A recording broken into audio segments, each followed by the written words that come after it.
سبحانه على حلمه بعد علمه وسبحانه على عفوه بعد قدرته.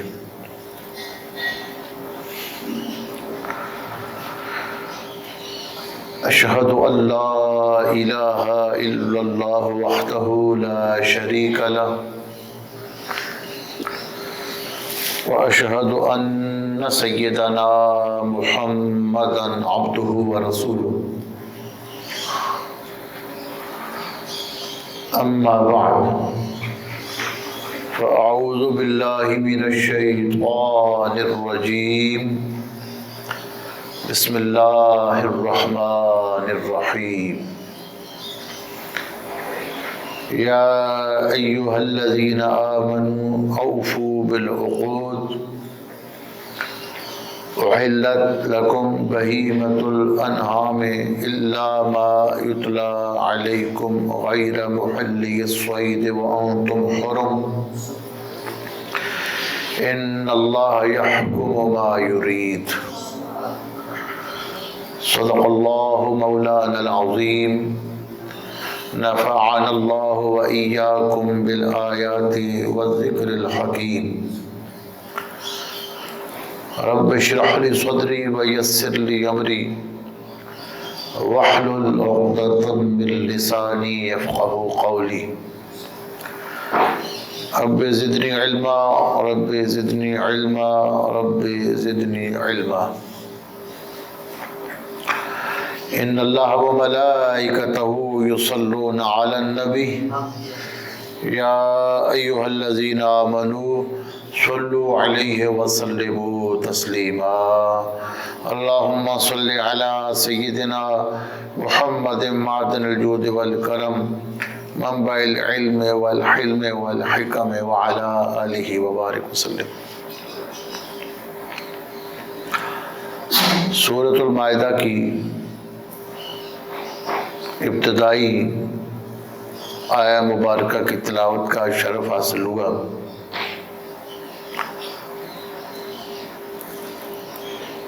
اس سورہ مبارکہ میں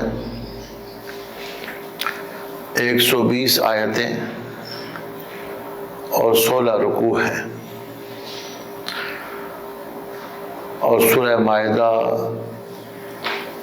مدنی صورتوں میں سے ہے. پہلی آیہ مبارکہ میں ارشاد ہوا یا ایھا الذین آمنوا اوفوا بالعقود. اے ایمان والو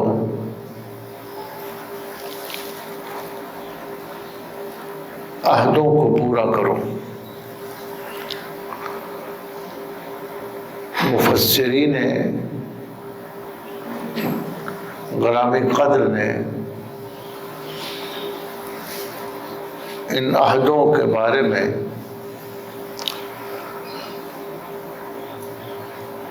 عمومی فوائد بیان کرتے ہوئے ارشاد فرمایا عہد معاہدہ اس کی 3 صورتیں ہیں. بندوں کا اپنے رب کے ساتھ کوئی وعدہ کرنا. دوسرا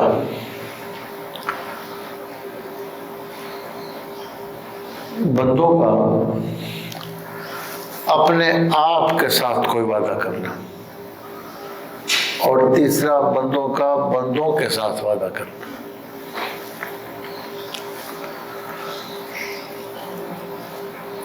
بندوں کا یعنی مخلوق کا مخلوق سے، انسانوں کا انسانوں سے وعدہ.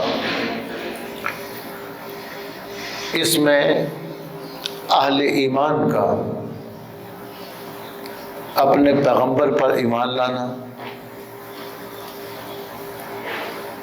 ان کے دست مبارک پر بیعت ہونا،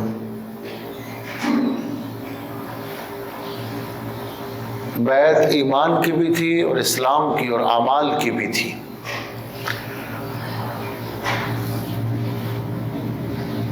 اور قرآن مجید میں ان بیعتوں کا ذکر ہے۔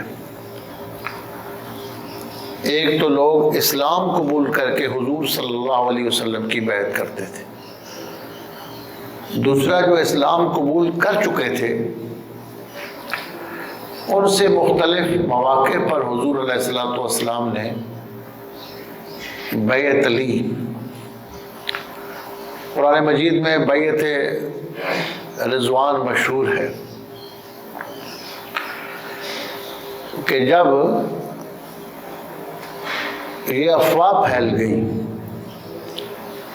کہ حضرت عثمان ذو النورین شہید ہو گئے، مشرکین مکہ نے انہیں قتل کر دیا، تو حضور صلی اللہ علیہ وآلہ وسلم نے ایک درخت کے نیچے صحابہ اکرام کو جمع فرمایا اور ان سے بیعت لی کہ ہم نے عثمان کے خون کا بدلہ لینا ہے۔ یہ بیعت تھی جبکہ حضرت عثمان رضی اللہ تعالیٰ عنہ شہید نہیں ہوئے تھے، لیکن ایک امتحان تھا لوگوں کا۔ ایک درخت کے نیچے بیعت لی گئی۔ سورہ فتح میں اللہ تعالیٰ نے اس بیعت کا بیان فرمایا کہ اللہ تعالیٰ ایمان والوں سے خوش ہو گیا۔ یبایعونک تحت الشجرہ، جب وہ ایک درخت کے نیچے آپ کے ہاتھ پر بیعت کر رہے تھے۔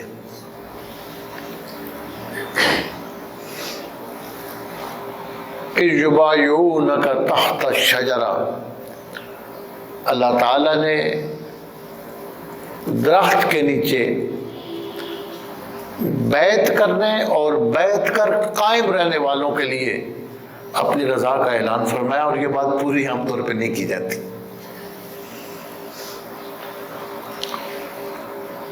یعنی بیعت رضوان والوں کی بہت بڑی شان ہے جو اس بیعت کے بعد سرکار کے ساتھ وفا میں قائم رہے۔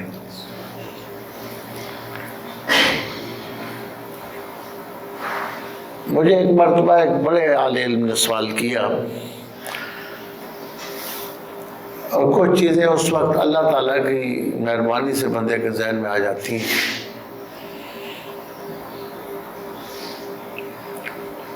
چند صفحات اس مقام پر شیخ ناصر الدین الالبانی صاحب نے سلسلہ احادیث صحیحہ میں لکھے۔ ایک طرف بیعت رضوان والوں کے لیے رضا کا اعلان ہے کہ یبایعونک تحت الشجرہ، اور دوسری طرف یہ ہے کہ حضور صلی اللہ علیہ وآلہ وسلم نے ارشاد فرمایا کہ عمار ابن یاسر کو قتل کرنے والا، شہید کرنے والا اور ان کے سامان کو لوٹنے والا فی النار دوزخی ہے، اور یہ حدیث صحیح ہے۔ اس پر ایک بار بندہ چکرا جاتا ہے۔ شیخ البانی نے اس مقام پر جو جواب دیا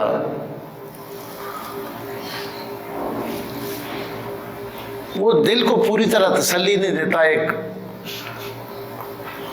کمزور سا جواب۔ اپنے مقام پہ وہ بھی ایک جواب ہوگا، وہ یہ کہتے ہیں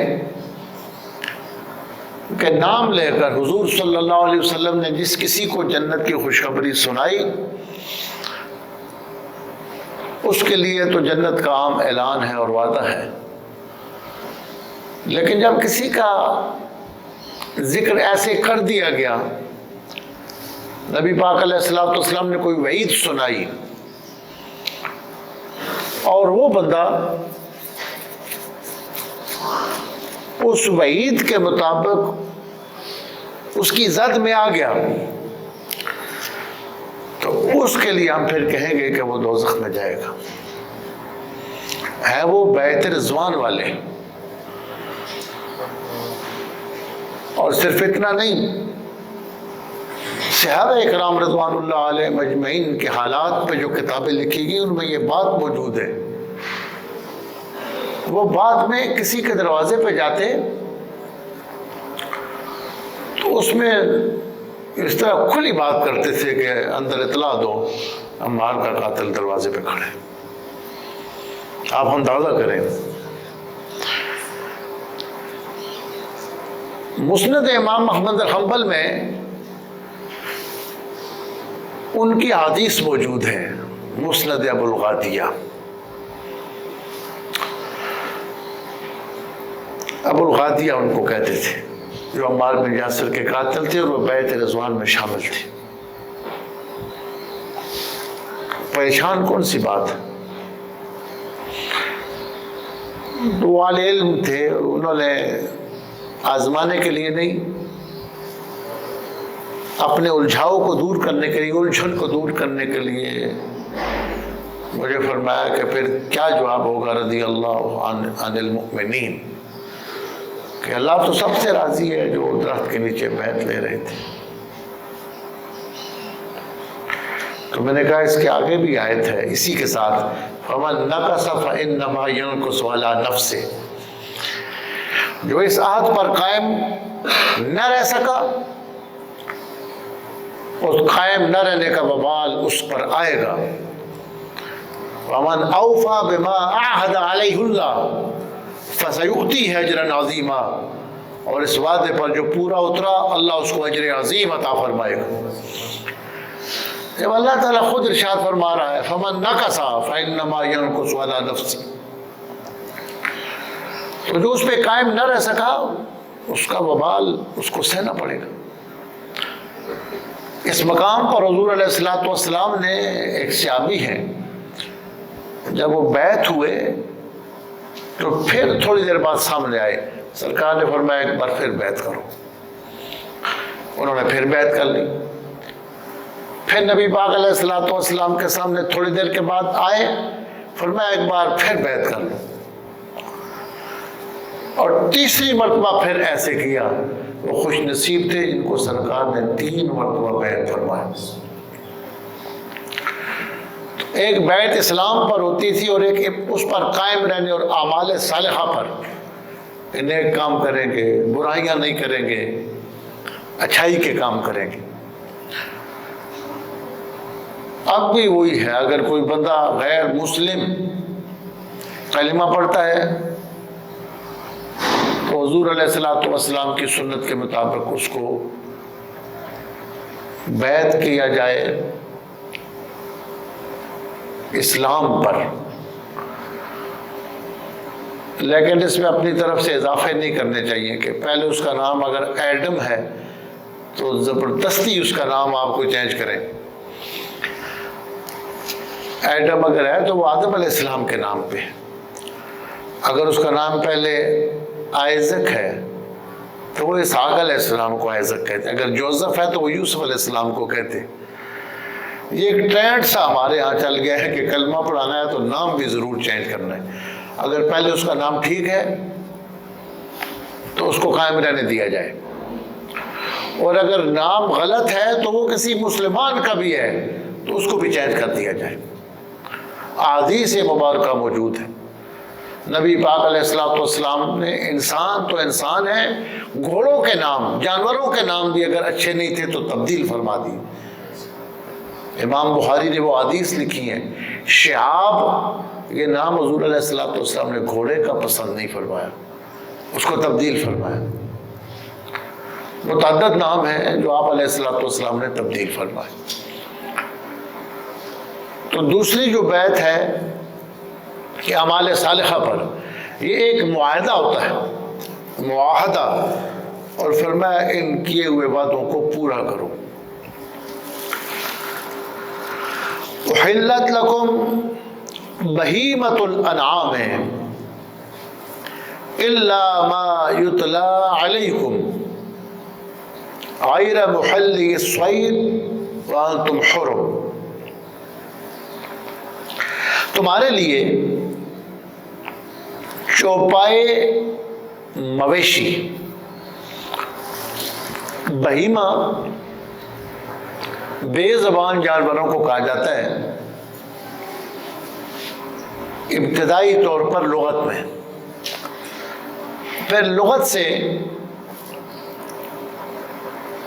یہ منقول ہو گیا، یعنی اس کی جو وضع ہے بنیادی طور پر یہ لفظ ہے بے زبان جانور کے لیے، پھر کسی اصطلاح والے لوگ، فن والے لوگ وہ اس کا ایک مطلب لے لیتے، عرف عام میں ایک مطلب لے لیا جاتا ہے۔ اگر کسی فن کے لوگ اس کو منتقل کریں کسی اور معنی میں تو اس کو منقول اصطلاحی کہا جاتا ہے، اور اگر ایک عرف کے لوگ عرف میں منتقل کر دیں تو اس کو منقول عرفی کہا جاتا ہے۔ جیسے دابہ، زمین پہ رینگ کے چلنے والے جانوروں کو دابہ کہا جاتا ہے، لغت میں اس کو کہتے ہیں، لیکن پھر عرف عام میں ہر چوپائے کو دابہ کہہ دیا جاتا ہے۔ اور ایک ہے کہ خاص کسی فن کے لوگ، کسی شعبے کے لوگوں نے اس کا کوئی نام رکھ لیا، اس کو پہلا معنی ختم ہو گیا، جیسا کہ آپ ریڈیو کہتے ہیں، تو جو ریڈیائی لہریں ہیں، فضا میں جو آواز کی لہریں موجود ہوتی ہیں، ان کو جو آلہ کیچ کرتا تھا اس کا نام ریڈیو رکھ دیا گیا۔ اب یہ جو آواز کی لہریں ہیں یہ موبائل میں بھی آتی ہیں، اس کو ریڈیو نہیں کہا جاتا۔ ٹی وی میں بھی وہ آواز کی لہریں تو ضرور ہوتی ہے جو آپ تک آواز آتی ہے، لیکن اس کو ریڈیو نہیں کہا جاتا۔ وائرلیس سیٹ ہے، اس کو ریڈیو نہیں کہا جاتا، حالانکہ وہاں بھی آواز کی لہروں کا عمل دخل تو ضرور ہوتا ہے، اسی کے ذریعے آپ کو آواز آتی ہے، لیکن ایک عرف کے لوگوں نے، ہمارے عرف میں ان کے لیے الگ نام رکھ لیے گئے۔ اب موبائل میں آپ تصویر بھی دیکھ رہے ہیں، لائیو بندہ نظر آ رہا آپ کو، لیکن اس کو آپ ٹیلی ویژن نہیں کہتے، ویژن کا اس میں نام ہی موبائل میں نہیں آتا، حالانکہ بندہ سامنے آپ کو نظر آ رہا ہوتا ہے۔ تو یہ ایک عرف عام میں کوئی چیز ہو جاتی ہے، تو منقول عرفی۔ اب بہیمہ کا معنی جو چوپائے اور مویشی لیا جاتا ہے، یہ جو مویشی لفظ ہے یہ بھی اصل میں مواشی ہے، یہ ماشیہ کی جمع ہے، مواشیہ کی جمع۔ تو پھر لوگوں نے ایسے کیا کہ واو کو اسی مقام پہ رہنے دیا، الف کو جھکایا گیا یا کی طرف، اس کو امالہ کہتے ہیں۔ غیاث اللغات میں اس کی تعلیل، اس کی لغوی حیثیت ساری موجود ہے کہ مواشی سے مویشی کیسے بنا۔ جیسے ہمارے ہاں ایک لفظ عام ہو گیا ہے مزدور، یہ لفظ مزدور ہے، ور جو اس میں فاعل فارسی میں بنتا ہے ور لگانے سے، ایک صورت یہ ہوتی ہے نام سے نام ور، نام رکھنے والا، جان سے جانور، جان رکھنے والا۔ اب بندہ بھی جان رکھتا ہے لیکن عرف عام میں اس کو جانور نہیں کہا جاتا، لیکن جاندار کہا جاتا ہے، یہ عرف کی ایک بات ہے۔ حالانکہ لغت کے لحاظ سے جو جان رکھتا ہے، جس میں جان ہے، وہ جانور ہے، نام رکھنے والے کو نامور۔ مزد کہتے ہیں محنت کی اجرت کو۔ ایک بندے کو آپ نے کہا کہ یہ اینٹیں اٹھا کر ادھر رکھ دو، میں آپ کو 50 روپے دیتا ہوں، طے ہو گیا۔ وہ جو آپ نے اس کو 50 روپے دیے یہ مزد ہے، اور جو وہ لینے والا ہے وہ مزدور ہے، لیکن اس کو بعد میں مزدور پڑھا جانے لگا۔ تو مویشی، یہ مواشی تھا۔ بہیمۃ الانعام، حلال کیے گئے تمہارے لیے چوپائے مویشی، الا ما یتلا علیکم، سوائے ان کے جن کے بارے میں آگے تمہیں حکم سنایا جانے لگا ہے، غیر محل الصید، مگر تم حلال نہ جانو اس شکار کو، وانتم حرم، شکار کرنا اس حال میں کہ تم احرام میں ہو، حالت احرام میں آپ جانور کا شکار نہیں کر سکتے۔ ان اللہ یحکم ما یرید، اللہ تعالی حکم فرماتا ہے، فیصلہ ارشاد فرماتا ہے یا حکم بیان کرتا ہے جیسے وہ چاہتا ہے۔ یا ایھا الذین آمنوا لا تحلوا شعائر اللہ، اے ایمان والو اللہ کی نشانیوں کو حلال نہ سمجھو، ولا الشہر الحرام، اور نہ ہی حرمت والے ادب کے قابل مہینے کو، ولا الہدیہ، اور نہ اس جانور کو جو کعبے کی نیاز کے طور پر خاص کر لیا گیا ہو، ولا آمین البیت الحرام، اور نہ آنے والوں کو جو حرمت والے گھر کا ارادہ کر کے آتے ہیں، وہ امن حاصل کرنے کے لیے آتے ہیں، یبتغون فضلا من ربہم ورضوانا، وہ ڈھونڈتے ہیں اپنے رب کا فضل اور اپنے رب کی رضا۔ وَإِذَا حَلَلْتُمْ فَاصْطَادُوا، اور جب تم احرام سے نکلو تو شکار کر لو۔ وَلَا يَجْرِمَنَّكُمْ شَنَآنُ قَوْمٍ أَن صَدُّوكُمْ عَنِ الْمَسْجِدِ الْحَرَامِ أَن تَعْتَدُوا، اور کسی قوم کی دشمنی تمہارے لیے اس بات کا باعث نہ بنے جو تم کو روکتی تھی حرمت والی مسجد سے کہ اس پر زیادتی کرنے لگو۔ مخالفت کسی قوم کے ساتھ ہے تو اس کے نتیجے میں کسی کو مسجد حرام کی طرف آنے سے نہ روکو۔ جمہور مفسرین کے نزدیک سورہ توبہ میں جب یہ حکم ہوا کہ مشرکین نجس ہیں، پلید ہیں، وہ مسجد حرام کے قریب نہ آئیں، تو اس سے اس آیہ مبارکہ کے حکم کو منسوخ کیا گیا، جس میں یہ ارشاد تھا کہ اگر دوسرے لوگ جو مسلمان نہیں ہیں اگر وہ حرم کی طرف آتے ہیں تو آپ ان کو نہ روکو۔ لیکن جو میں نے عرض کیا ہے یہ جمہور مفسرین کی رائے ہے، اس پر حضرت امام رازی نے تفسیر کبیر میں ایک تفصیل بیان کی۔ بعض تابعین اس آیہ مبارکہ کو منسوخ نہیں مانتے تھے، اور ان کے اپنے اپنے دلائل ہیں جن کو انشاءاللہ درس میں آئندہ بیان کیا جائے گا۔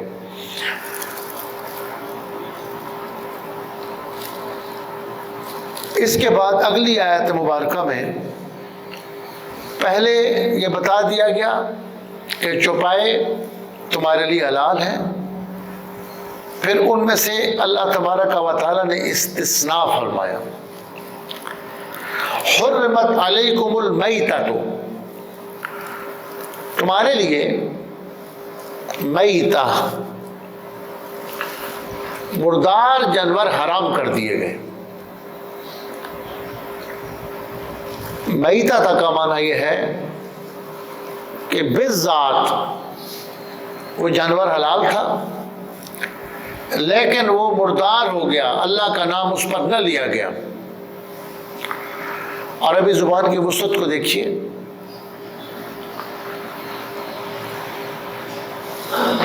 موتا میتن، روح نکل جائے، موت آ جائے، تو اس کے لیے میت کا لفظ استعمال ہوتا ہے، میت، اس کی جمع ہے موتا۔ اور جو بندہ زندہ ہو اور پھر اسے کسی وقت بھی موت آ سکتی ہو، اس کو میتن کہتے ہیں۔ میتن موت کے قابل ہے، اس پر موت آئے گی، ابھی مرا نہیں، جب مر جائے گا تو اس کو میت کہیں گے، اس کی جمع موتا ہے۔ اور جب تک وہ زندہ ہے اور اسے موت آ سکتی ہے، اس کو میتن کہا جاتا ہے، اور اس کی جمع میتون ہے۔ اور جب روح جسم کے اندر تھی نہیں تو اس کیفیت کو موت کہا جاتا ہے۔ قرآن مجید میں جو امواتا کا لفظ ہے، کنتم امواتن فاحیاکم، تم مردہ تھے، یعنی جو زندگی کا عدم ہے اس کو موت سے تعبیر کیا۔ کنتم امواتن فاحیاکم، اس نے تمہیں زندہ کیا۔ ثم یمیتکم، پھر وہ تمہیں موتا کرے گا، یعنی مر جاؤ گے۔ ثم یحییکم، پھر وہ تمہیں زندہ کرے گا۔ عربی زبان کے اندر ایک ہی چیز کو اس کے مختلف سٹیج پر مختلف نام دیے گئے۔ ابتدائی راتوں کا چاند ہو اس کو حلال کہا جاتا ہے، اور جب 13ویں 14ویں کو پورا ہو جائے تو اس کو بدر کہا جاتا ہے، اور مطلق چاند کو قمر کہا جاتا ہے۔ نیند گہری اس کے لیے اور لفظ ہے، اور آنکھ انسان کی سوئی ہو اور دماغ جاگ رہا ہو اس کے لیے اور لفظ ہے۔ بعض اوقات آنکھ کھلی ہوتی ہے، دماغ سو جاتا ہے، کوئی بندہ لمبے روٹ پہ گاڑی چلاتا ہے اور اس کو نیند آ جاتی ہے، آنکھ کھلی رہتی ہے، بندہ ساتھ والا سمجھ رہا ہوتا ہے کہ ڈرائیور جاگ رہا ہے، لیکن آگے جا کر گاڑی ٹکر جاتی ہے، اس کی ٹکر لگ جاتی ہے، یعنی دماغ اس کا سویا ہوا ہوتا ہے، اس کے لیے الگ لفظ ہے۔ ایک ہی چیز کو مختلف کیفیات کے لحاظ سے، اس کے مختلف مقامات کے لحاظ سے اور نام دیے گئے، تو میت اور میتن کے اس فرق کو یاد رکھنا چاہیے۔ انک میتن وانہم میتون، قرآن مجید کی ایک آیت ہے۔ اللہ پاک نے حضور علیہ الصلوۃ والسلام سے خطاب فرمایا، انک میتن، بے شک آپ پر بھی موت آنی ہے،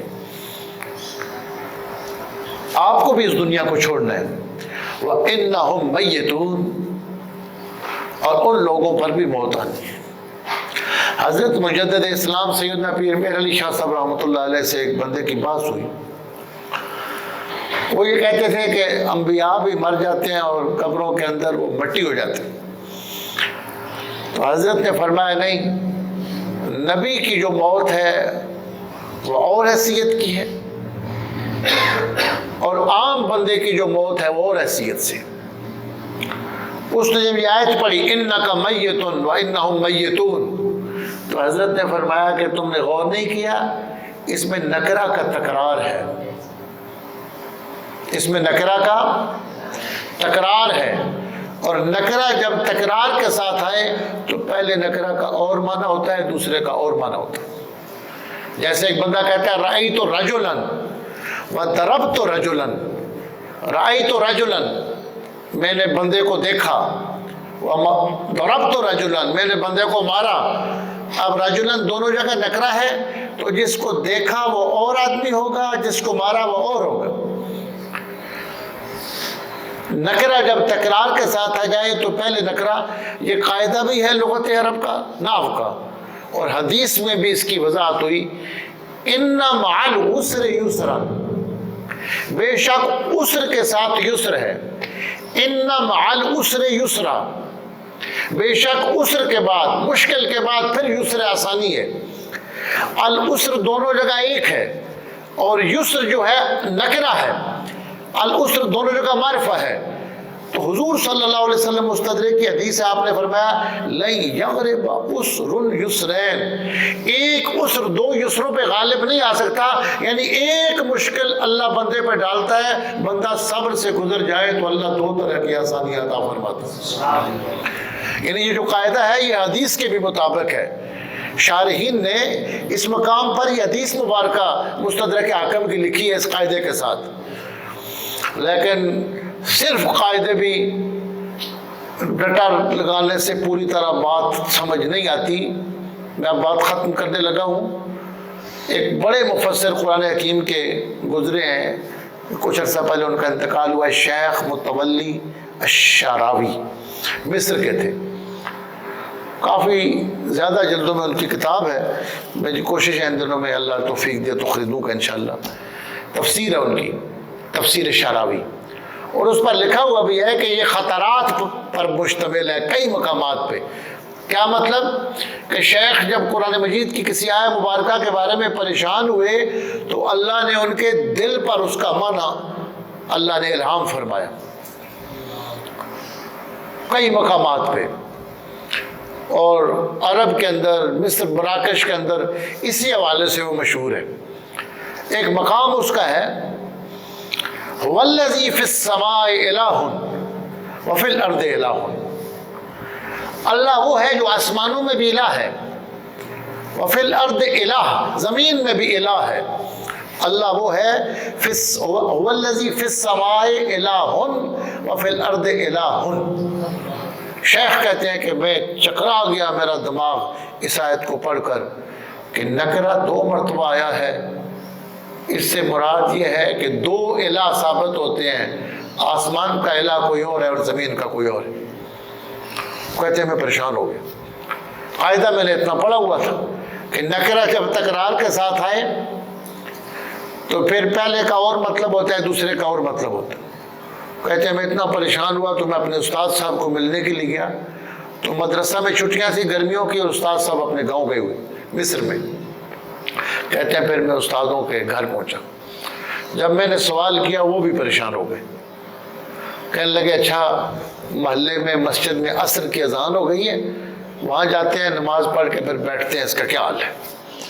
کہتے ہیں نماز کے بعد ہم بیٹھے، استاد صاحب بھی پریشان اور میں بھی پریشان۔ یہ تفسیر شعراوی میں انہوں نے لکھا ہے۔ کہتے ہیں اتنی دیر میں ایک مسجد میں ایک بزرگ داخل ہوئے، نورانی چہرہ تھا، سفید لباس تھا، انہوں نے مجھے دیکھ کر فرمایا کہ اس قاعدے میں پریشان ہو، هو الذی فی السماء الہ اور فی الارض الہ، هو الذی، غور نہیں کیا اس میں موصول کے بعد جب نکرہ آئے اس میں موصول اپنے صلہ کو معرفہ کے معنی میں کر دیتا ہے۔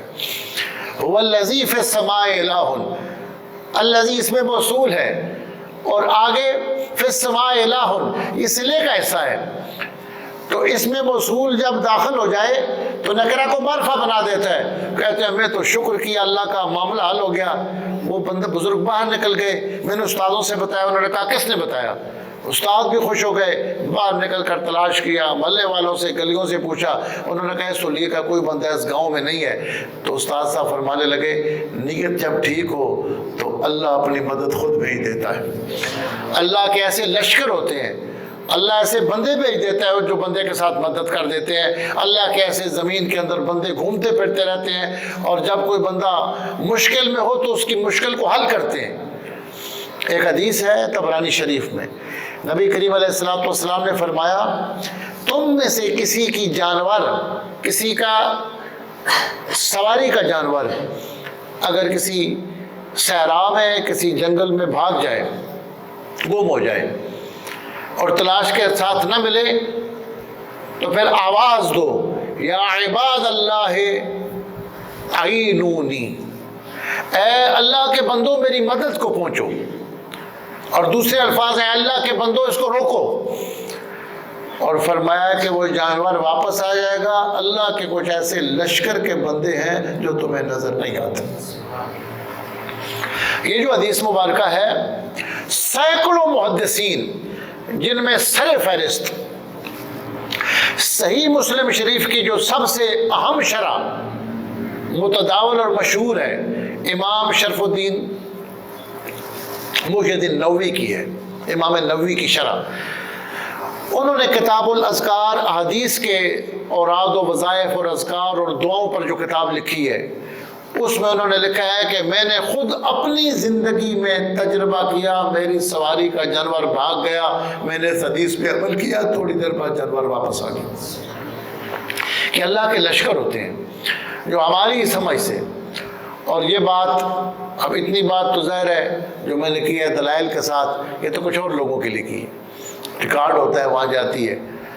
صوفیاء کے ہاں یہ ہے کہ خدا کے جو وہ لشکر ہیں نا، ان کے سردار حضرت سیدنا خضر علیہ السلام ہیں، اور وہ باقاعدہ امت کی رہنمائی کرتے ہیں، نیک لوگوں کے ساتھ ان کا تعلق ہوتا ہے، وہ رابطے کرتے ہیں۔ اور جناب خضر علیہ السلام کی آواز بہت پیاری ہے، اور اچھی آواز کو خضر علیہ السلام پسند کرتے ہیں۔ علامہ پراروی نے شرح عقائد کی شرح میں لکھا کہ کئی بار محفل سماع کے اندر اچھی آواز سے لوگ کلام پڑھ رہے تھے تو خضر علیہ السلام وہاں دیکھے گئے۔ اس بات کی تائید مجھے جو ہوئی ہے وہ اس بات سے کہ بعض اوقات بزرگوں کے حالات میں کوئی ایسی بات مل جاتی ہے جس کی کہیں نہ کہیں سے تائید ملتی ہے۔ ہری پور میں حضرت خواجہ محمد عبد الرحمن شوروی رحمۃ اللہ علیہ 30 پاروں میں جنہوں نے درود شریف لکھا، آپ کے والد گرامی کو خواجہ فقیر محمد خضری کہا جاتا، اور ان کے حالات میں یہ ہے، وہ بتاتے تھے کہ خضر علیہ السلام کی میرے ساتھ دوستی ہے، اور اس کی وجہ یہ ہے کہ اللہ نے مجھے آواز اچھی عطا فرمائی۔ اچھی آواز میں جب تلاوت کرتا ہوں، اچھی آواز میں جب میں نعت پڑھتا ہوں، جنگل میں جاتا ہوں تنہائی میں، تو جناب خضر علیہ السلام میرے پاس آ جاتے ہیں۔ ان کا مزار مبارک باہر ہے، اور اس کے اوپر انہوں نے گنبد بنانے سے اپنی زندگی میں منع کیا تھا۔ بعد میں کئی بار کوشش کی گئی لیکن وہ کامیابی اس میں، اب بھی ان کا مزار باہر ہے وہاں پہ خواجہ خضری رحمۃ اللہ تعالیٰ علیہ کا۔ میں خود اپنے حضرت کے ساتھ جب جاتا تھا، مجھے اب بھی یاد ہے کہ ان کے سینے کے سامنے اس طرح بیٹھ کر حضرت دعا فرمایا کرتے تھے۔ خواجہ صاحب عبد الرحمن شوروی طلباء کے لیے بڑے کام کی بات ہے، ہمارے حضرت فرماتے تھے کسی علم اور فن کی کوئی کتاب مشکل ہو، اس کو جا کر ان کے قبر مبارک کے اوپر رکھ کے اللہ سے دعا کرو، اللہ ان کی برکت سے اس کتاب کے مضامین بندے کے سینے پہ کھول دے گا، مشکل سے مشکل کتاب ہو۔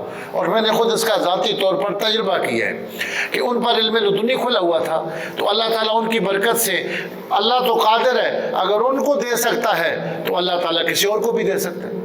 تو وہاں حضرت فرماتے تھے کہ کسی علم اور فن کی کوئی کتاب مشکل ہو تو وہاں لے کر بندہ جائے اور وہاں اللہ تعالیٰ سے دعا کرے۔ حضرت ایک دن کسی مدرسہ میں پڑھنے کے لیے نہیں گئے اور 30 پارے عربی زبان میں حضور پہ درود شریف لکھا، جس کا آج تک مکمل ترجمہ نہیں ہو سکا۔ یہ کوئی چھپی ہوئی چیز نہیں ہے، چھپی ہوئی ہے، میرے پاس بھی موجود ہے۔